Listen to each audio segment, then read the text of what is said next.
In 1973, I was in a hospital for hysterectomy, and I hemorrhaged and experienced my death.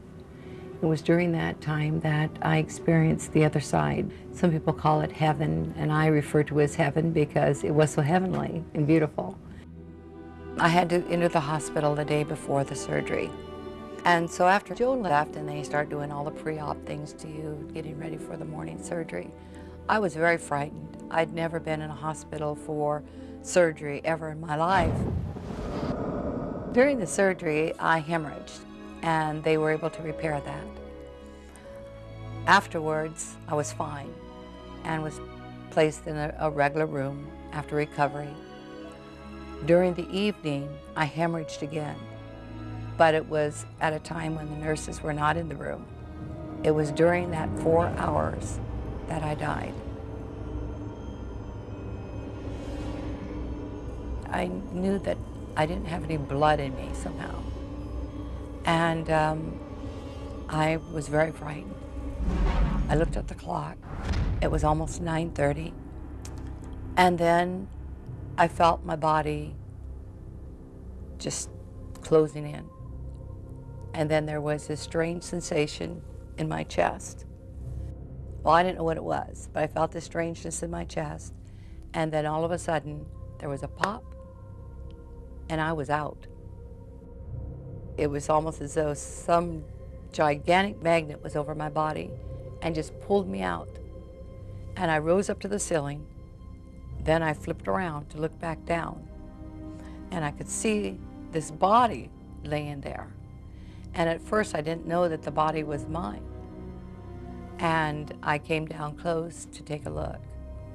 And I thought, oh my God, I'm dead. I thought of my husband, I thought of my children, and I wanted to go home and see them. And as I thought of that, I looked around to try to find an exit. I saw the window and I thought, okay, I'll go there. So I went through the window, traveled home, went right on in the house, and there was my husband sitting in a chair, his feet propped up, reading the newspaper, and my kids were running up and down the stairs, tossing pillows and playing around. And I looked at the clock, and it was 9:45. I thought I made him promise that he'd put the kids to bed, and he didn't do it. It was amazing. As soon as a person comes out of their body, there's not one moment of lost consciousness. You can hear people talk. You can even feel what they're thinking. I remember when I was in the garden going to this beautiful, beautiful pond. And the water was just like a mirror. It was glass. It looked like glass, but there was like little lights that shimmered above it. And it wasn't just light reflecting off of the water. It was the water reflecting life. I caught my reflection, which startled me. I remember thinking that if everyone could get a glimpse of the beauty of their own spirit, what a wonderful world this would be. It's difficult to come back to this earth after having had that experience and then to live this mundane life. I went into depression. Over time, I overcame that, and I thought, you know, this isn't doing me any good or anyone else any good. And I began to follow my heart. When you ask me, what's it like? I put myself back there so I can feel it again. And as soon as I feel it, it's an emotional thing. I mean, I immediately feel the tremendous love and the beauty of it. I know that everyone who passes from this earth is going to experience what I experienced.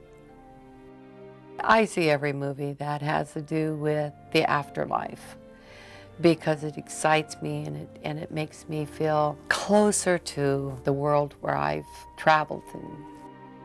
And I'm so excited that near-death experiences are handled in a very sensitive and interesting way in this movie.